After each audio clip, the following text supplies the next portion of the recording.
9-year-old Newsgirl in Connecticut, 1909. Girls working in a box factory in Florida, 1909. Young boys shucking oysters in Florida, 1909.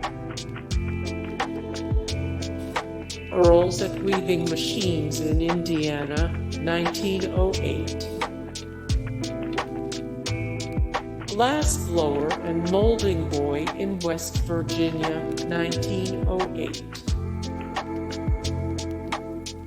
The noon hour at the Cannery in Indiana, 1908. Boy running a trip rope in a mine in West Virginia, 1908. Boy in a shoe shining parlor in Indiana, 1908.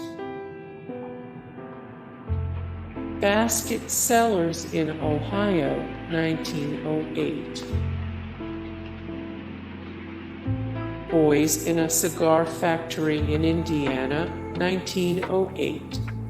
Hey guys, thank you so much for the support and likes and comments down below, and also thank you so much for watching, and I look forward to see you in the next video. Then take care, bye.